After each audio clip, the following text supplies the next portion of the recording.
Mga empleyado, employed, estudyante, meron po ba? Kasi, bakit ko tinatanong? Huwag ko kayo mag-alala, kapareho nyo lang din naman na, dati rin naman nakaupo lang din kami dyan. Maswerte nga ako kayo dito na meron sa Pampanga. Nung kami ako kinaladkad lang talaga ako sa Makati office. So since kaladkad rin po ako, magpakaladkad naman ako. So anyway, hindi ako, kaya ako tinatanong, ang maganda naman kasi sa business, kung mapapansin nyo, yung mga pinakita sa inyo kanina, hindi pinag-uusapan kung ano natapos mo. Hindi pinag-uusapan kung estudyante ka, hindi pinag-uusapan kung matalino ka dito, o magaling ka, pinag-uusapan mo dito, kung willing ka bang kumita ng mas malaki dun sa kinikita mo ngayon. At the same time, kung willing ka ba talaga, na alam mo ba yung mabigyan ka ng opportunity para makuha yung pangarap na meron ka. Kasi one thing mo na nagustuhan ko sa negosyong to, hindi madamot yung mga tao. Sa labas, para kumita ka ng malaki, madami kang dapat gawin. Crab mentality pa nga eh. Tama. Alam mo yun, makakatakin mo pa yung mga, hindi mo pwedeng, halimbawa, yung gagawin mo para ma-promote ka ng manager, panalangin mo lang mamatay yung manager na kasunod mo. Hindi, ganun yung iba, di ba? O kaya, ang gagawin, sisiraan. Which is, ako, to be honest, before ako nag-isa I was employed for 7 years. Actually, total of 10 years. Teacher ako by profession at major, pero hindi ko pin-practice. Although nagturo ako ng part-time, pero hindi ko ganun siya na-practice ng todo. Kasi hindi naman yung major ko rin yung pin-practice ko nung nagturo ako. Nagturo ako sa part-time sa EUF, sa mga MASCOM. So, nag-start ako nagtrabaho sa Census, Philippine Information, tapos nag-Sunstar ako, familiar ako sa Sunstar, yung newspaper. Ako yung nagdi-design ng dati nag-layout. Yun nga lang, since medyo matatakotin mo ako dati, lagi ko kasi kami pinapadala ng bomba sa office. So malupit ko, nandun lagi sa ilalim ng table ko kasi nandun yung mga computers. So, lagi ko doon, kaya medyo critical yung sitwasyon, kaya ginawa ko, nag-resign mo ako. Bakit? Ang kinikita ko doon, 10,000 per month, tapos lalagyan ng bomba yung ilalim ng table ko, hindi ko matatakot. Tama. Buhay yung nakataya, tama mali? Tama. So, ginawa ko, naghanap ako ng ibang opportunity. Ang nakita ko sa Clark, pero hindi ako ganun kasigurado. Bakit? Usually naman, pag nag-a-apply, di ba hanap lang ng hanap? Tama mali? Gagawin mo yung best mo para makahanap ka. Tama mali? Tama. So, dun pa lang ho, na-imagine ko na, nung hinahanap ko yun, nung nagtrabaho ako doon, actually, ang nangyari lang ho, napasama lang ako doon sa uncle ko na pumunta doon kasi nag-apply siya as HR manager. Tapos tinanong lang ako kung kasama ako sa mga nag-apply. Sabi ko, oo. Wala man akong biodata, wala man akong resume. Tapos pina-exam lang ako. Pagkatapos ng exam, sinabi sa akin, balik ako bukas kasi mag-i-start na. So, definitely, ginrab ko na yung opportunity. Bakit? Kasi, pwede akong kumita eh. Well, na mas malaki doon sa kinikita ko sa trabaho ko. Nakakuha niya ba? Mas kumikita ako sa Sunstar, 10,000. Eh yun naman, umabot naman ng 50. So, mas malaki ng 5,000. Tama? Tama. Imo, gagrab hindi. Kahit sabihin mo mas mahirap yung trabaho, okay lang kasi mas malaki yung sahod. So, doon ko tinignan siya. Pero, naisip-isip ko lang, in 7 years, wala pa rin akong sinasib. Tama. Ito yung pinaka-important. Sabi ko, tinanong ko sino nagtatrabaho, di ba? Tanong, ano yung purpose, bakit tayo nagtatrabaho? Di ba para naman dito? Saka dito?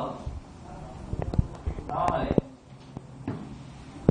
Huwag nyo naman tingnan kung anong kinikita ng pinakita sa inyo. Yung kinikita ko, kahit huwag nyo na tingnan yun. Kasi sasakit talaga ang ulo nyo. Saka hindi kayo makakapaniwala. Kasi kami yung minimum namin ito, isang buwan. Huwag na natin tingnan yon. Talagang mapapaisip ka, parang imposible.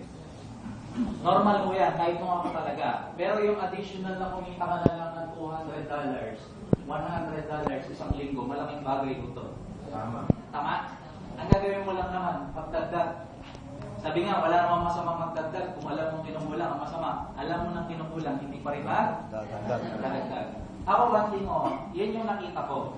Kasi bibigyan ko idea. Nung nag-start ko kami, wala akong alam sa business. Ang number one problem ko, actually, nung iniyaya ako ng kaibigan ko, medyo, ito yung nagiging problem ko. Tatlong klase ko yan. Pride, yung doubt ko na baka hindi ako kumita, baka walang mangyari, tsaka yung takot ko na Alam mo yun, baka walang maniwala sa akin. Nakakuha niya po, kasi wala naman, hindi naman medical related eh. Ang layo ng math sa medical. Tama po? So kaya lang, sabi ko sa sarili ko, how will I know kung ano magiging resulta nito pag hindi ko naman siya na-try? Di ba ang results makikita mo pag timbay mo? Yes. Tapos, eto, tinanggal ko lang mo yan. Nakakamatay ito eh. Bubul ang bibig mo dito. Sabi niya. Kumbaga, hindi. Madami bang kapampangan dito? Kaya kayo pumigaga na kapampangan kong buo. Angeles, both parents ko kapampangan. Angeles ko yung father ko, mother ko mabalakan. So, huwag yung mag-alala. Number 1 na kapampangan to. Totoo naman, minado ko ako. Metong purit ka rin. Puro dating, pero walang datong. Dinadahan sa forma, pero walang laman ng bulsa. Hindi, totoo. Tama, di ba? So, yun din po yung nagiging problem ko. Kaya lang, naisip ko lang, sabi ko, tumatanda ako eh. I started doing the business, I was 30 years old. 33 na po ako ngayon. Pero bibigyan mo idea, dito ako sumakit ng ulo. Bakit to? Para lalo ko yung mapaisip. Ayan. Ito ako na nagtatrabaho sa Nanak Philippines. Ayan, makikita niyo, nakasalamin pa ako kasi may grado yung mata ko. Ang doktor ko pa yan, si Dr. Henson, nagulat pa nga siya nung wala na akong salamin, tapos tinanong niya kung ano tinitake ko. Tapos nung pinakita ko yung product ng Usana, siya pala mismo nire-reseta niya yun. Si Raul Henson. Siya mismo nire-reseta niya, nanggagaling pa ng US. Kasi nag-join siya sa US pa. Member siya ng Usana. Kaya siya, kahit puntahan niyo siya. Ayan, tapos, po yung demo. Hindi pa nga, mapaisip ka pa nga eh. Ito yung wife ko na nag-negative sa akin, na nag-i-start kami. Ayan. Bago kami nag-Usana nito. Ayan. Bigyan ko ng idea. Ito yung first na mga taong in-invite ko sa Usana na hindi naniwala sa akin. Nakakasama ko sa taka. Yung ibang mga kaibigan. Pero imagine, alam mo meron ka dito, sabi siya, pinagtawanan ako, sabi, ano bang pinagagawa mo? Ang ganda-ganda ng position mo. Kasi naka-align mo kasi kami lahat sa promotion nun. Tapos, pinadala na ako sa Japan. Alam mo yun, hindi pa ako sumayaw ha, baka naman. Hindi ko host. Para ako i-train ako doon, tapos tinitrain ako doon, pagdating ko sa Philippines, ako nag-train sa mga supervisors and engineers. Tapos lahat doon ng product sa amin dumadaan sa department ko. Kasi nasa amin po yung approval test slot na tinatawag. So lahat doon ang hawak niyo mga touchscreen ngayon, pero ano kaya, doon po nagagawa yan halos. So nga lang, touchscreen lang, pero yung finished product nasa ibang bansa na. So, etong time na to, meron po talaga nang insulto sa akin dyan. Tama, yung itsura ngayon, magbibenta sa'yo ng product. Anong iisipin mo? Ay, sa totoo lang mo talaga, gumanti talaga ako sa kanya. Kasi sabi sa akin, kung na kaya mag-take ng product mo? Ginanon talaga po ako. Alam mo, sabi ko lang sa kanya, tingnan mo kung gano'n ako positive ha. Alam ko kasi kung gano'n maganda yung product kasi tinitake namin. Sabi ko sa kanya, naku ma'am, ginandihan ko talaga para makaganti naman ako. Hindi naman ko yung inano ko, inaway ko. Hindi. Yung pabiro lang. Sabi ko, naku ma'am, pag hindi po kayo nag-take ng product namin, ganito yung magiging itsura niyo. Kaya nakabili ng din. Nakabili bigla siya eh. Alam mo, totoo lang po, walang naniniwala sa akin. Yung mga yan, hindi ako naniniwala sa akin ng una. Nagpa-picture nga lang. Oo, sabi ko nga eh, buti na lang, nagpa-picture kayo. Ngayon, pinapakita, yung iba po dyan, ngayon ginagawa yung business. Kanina, eto, sa trabaho sa Tarlac, pumunta ko sa bahay, nagpapaturo na. Kasi nakita niya kung ano meron kami. Kasi nakita niya yung Facebook ko, kadarating lang mo namin kasi galing United States. Mamaya papakita ko yung picture. Pumunta kami dun sa pinakita sa inyo yung sa isa na office. And po ako nung first time kung mag-attend ng training sa isa na. Tapos, ito yung namulit sa akin, dito ako na-challenge. I'm 30 years old at this time. She's 22 years old, backteller po siya sa security magpakati. And she's doing the business part-time. And she's earning 200,000 per month. Gold director po siya. Tingin mo, 30 years old ako, lalaki, may pamilya, tapos siya single, anong gagawin mo? Di ba, napaisip talaga po ako. Alam niya, buti na lang. Nagsalita ako ng Kapampangan din pala siya. Taga Victoria lang. Doon ako lalong tumaas ang confidence. Sabi ko, mayroon mangyayari sa amin dito eh. Kasi nakita ko sa kanya. Alam mo, nakakatuwa ko, nung kwentuhan kami, nakita ko lang sa kanya, alam mo kung paano lang nila ginagawa? Kung ano lang ang tinuturo sa kanila ng mga tao na kagawa na. Sabi lang niya sa akin, tandaan mo, makinig ka dun sa mga tao na nakarating na, huwag yung hindi pa. Sabi ko, may point siya eh. Alam mo yung ginawa ko lang, inaral ko lang kung paano nila ginagawa. Kasi, feeling ko there's something wrong, may ginagawa sila na hindi ko ginagawa, kaya sila kumikita na gano'ng kalaki. Tsaka nakaka-insulto, 30 years old ako siya, 22 years old. Di ba? So, naanap ko talaga ako, na-inspire ako sa kanila. Kasi ang ginawa ko, tinrabaho namin ang tinrabaho. Doing the business, actually, kaya ako, ang misis ko, negative na negative. Yung pina-inspire ko namin, tama ba? Ito ba yung pinakita sa inyo? Yes, Tama? Wala ako niyan. Pero meron ako nito. Sa ibang bagay, nagagawa ko ng paraan eh. Inuman nga, kaya kong gawa ng paraan eh. Kahit walang pera eh. Gimmick nga, kaya eh. Pero, naisip ko lang, why not gawa ko din ng paraan? May natangan lang akong 2,000, 3,000, hanggang mabuo lang. Yan 38. Tapos sinabihan ko pa, ito nakakainis nga lang. Yung cellphone ko naiwan ko sa bahay nung pumunta ako ng Makati para kunin ko yung product ko. Tapos, nabasa ni Mrs. yung mga text ng mga inutangan ko. Sigurado ka, katapusan, ibabalik mo ha. Nung nabasa niya, pag uwi ko sa bahay, excited naman akong i-share sa kanya yung business. Yun nga lang, ako excited, siya pala, galit. Alam mo, sabi ko sa kanya, ginising ko kasi 2 AM na yun. Sabi ko, kasi inaral ko na yung business nung nasa Makati kami. Sabi ko sa kanya, Mami, yayaman na tayo. Alam mo, ginawa ko niya, yung dala-dala kong product, akala ko matutuwa siya. Nung pagkuha niyang ganon, binato niya sa akin. Oo. Kasi galit na galit siya, minumura talaga niya ako, wala daw akong kwentang asawa, wala akong kwentang ama. Kasi ginugutom ko daw sila makina. Ayaw, bakit ko niya sinabi yun?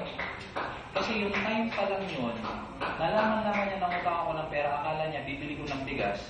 Binili ko product ng isa na wala pa lang kaming bigas ng oras na yun. Hindi pa sila kumain pag inak. Hindi, totoo, kahit wala lang, nasa bahay lang sila eh. Kasi tinuturuan niyo yung bata eh. Alam mo, nakakatuwa ako, sabi ko sa kanya, hindi balik ngayon tayo magutom, wag lang habang buhay. Mas nalaman niya, after a few days time, nag-resign ako sa trabaho. Ang ginawa ko ng misis ko, umuwi siya sa binan ko. Tapos galit na galit siya. Sabi niya, paano mo kami papakainin? Alam mo, nakakatawa ko. Last time nasa Sydney, Australia kami. Sabi niya sa akin, buti na lang daw matigas ang ulo ko. Hindi nga naman matigas ang ulo ko, hindi niya naranasan mag-travel. Sa isa na po, sa 4 years namin, nasa 7 countries na yung pinuntahan namin. Yung US yung pinakahuli. Ito bibigyan ko idea. Di ba pinakita sa inyo kanina yung US office? Tama? Ito po yun. Saan na ba yun? Ayan. Ayan, sa loob po yan. Medyo limited lang yung mga picture kasi bawal po yung iba. Ayan. Ayan po yung mga kumikita ng malaki. Ayan, yung sa labas po yun. Ayan, yung mga medyo na picturean namin. Tapos may sariling kaya pala ganun siya kalaki. May sarili siyang court ng basketball, may sariling tennis court, may sariling studio, may sariling gym. Ayan, sa loob po yan. Ayan yung Albert Einstein. Ayan yung mga award. Ayan yung Albert Einstein award. Ayan po yung nagturo sa akin. Kaya tinuturo ko. Yung mag-asawang niya. Ayan. Tapos ito yung, hindi, sa Villaggio naman yun, sa hotel na. Ito, ang bata ko niya, 26 years old. Pero ano yan, sa Singapore sila. Ayan, ito po yung kanina. Yung 13 star Diamond Director, si Richard. Makikita mo yung nandyan sa buhok niya, dahil mas pula dyan, pati nasa damit niya. Kasi totoong brilyante. Kaya sa sakit ang ulo niya. Ayan, nag-doble-doble mo. Ayan po kami. Ayan, halos nag-doble-doble yung ayan, sa tapat mismo yan, yung nakikita yan, di ba? Ayan po yun. Pero imagine, dati hindi naman namin ma-imagine na magta-travel kami ng ganun. Pero nung ginagawa namin, sabi ko, may mangyayari sa amin dito eh. Ito na-awardan kami. sa ano, sa US. Ayan. Tapos, ang nakakatuwa ko dito, alam mo kung gano'ng maganda yung business natin. Doon ako lalong sumakit ang ulo sa US. Kung nandun kami, may na-meet po ako, eto siya. She's 26 years old. 8-star diamond director po siya. Ang kinikita niya, nasa 6 million per month. Alam mo yung nakakatuwa ko doon? Bago lang niya ginagawa niya sana. 3 years. Pero hindi ko siya yung nagtrabaho na. Nanay niya. Pinamana na lang sa kanya yung posisyon niya ngayon. Ganun ang maganda yung negosyo natin. Ibig sabihin, alam mo yan, yung kung ano man ang mangyari, meron kang maiiwan sa pamilya mo.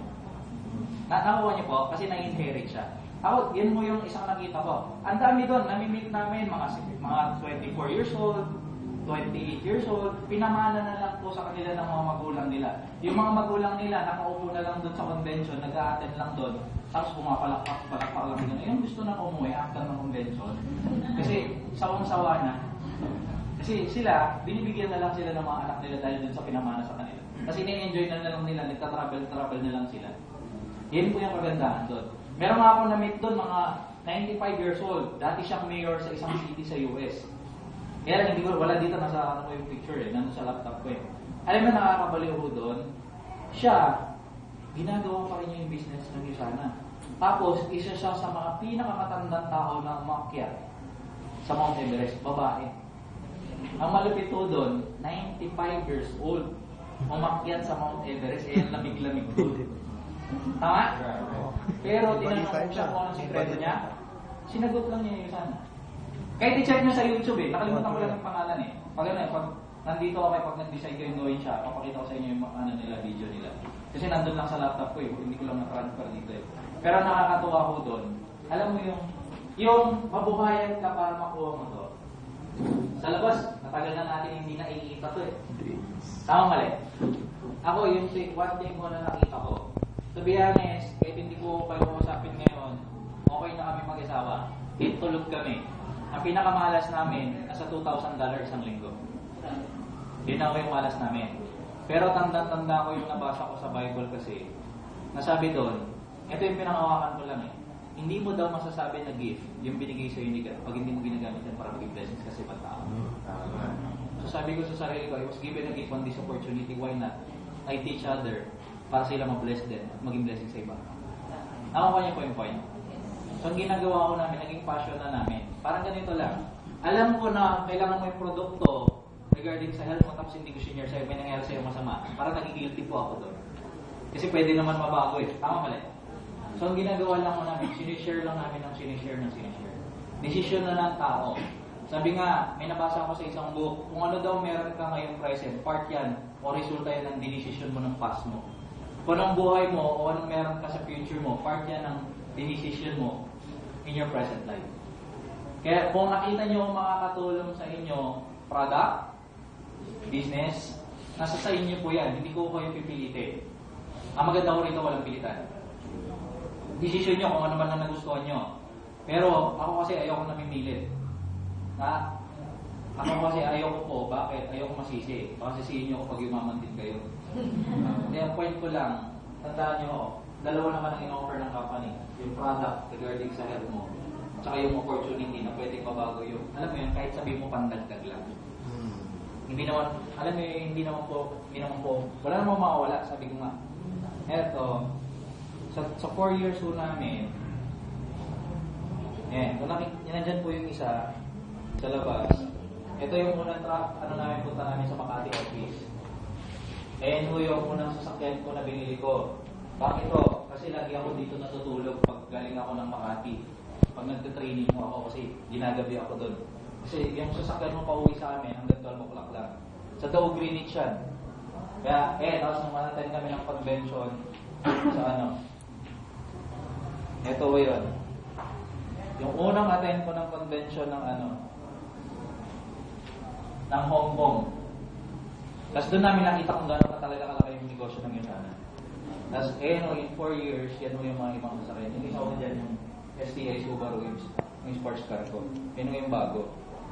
So, kung makikita, ayun po yung mga travel namin.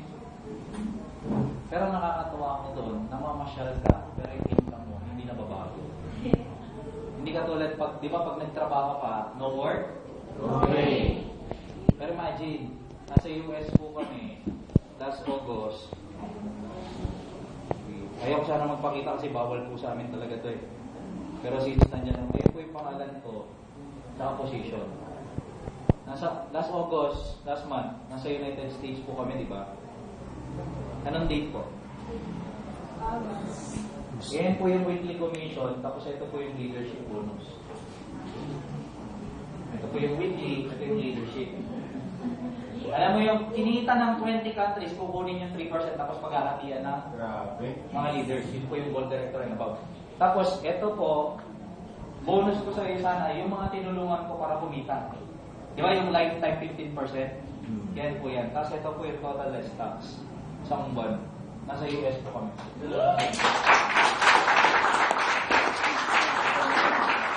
Ito, hindi namin pinapakita sa inyo para iabang. Gusto ko lang mo makita nyo kung ano yung pwedeng mangyari sa inyo in the near future pag dinecide nyo gawin siya. Kasi the moment na dinecide nyo kung gagawin siya, kung paano man po yan namin kinikita, ituturo po namin sa inyo buong buo, walang labis, walang kulang. Sa labas, yung kumikita ng ganyang kalaki, magdadamutan ka. Baka hindi mo makausap in person. Mali. Dito, one thing na natutunan ko na ginagawa ng mga tao sa negosyo ko, they teach how to be humble. Alam mo yan, yung abutin mo pa rin kung ano yung pinanggalingan mo. Minsan kasi yung iba, pag kumita lang ng konti, kala mo kung sino na. Mali. Ang maganda ko dito, binabago pati yung personality ng tao. Kasi yung unang priority pa rin namin. Ako, ito yung unang natutunan ko. Ang unang tinuro kasi ng tao nang nagturo sa akin, yung strengthen ko muna yung relationship ko sa taas. Hindi ako, wala ako against any religion. Isa lang naman si God eh, pare-pareho lang naman. Yes. Tama? So kung naman yun, ang importante, mas malakas tayo sa Kanya. Yes. At siya yung lagi natin sa Kanya. Yes. Tama? Basta ang gawin nyo lang, kung nag-decide kayo gawin siya, pagtulungan mo natin. Okay? Maraming salamat.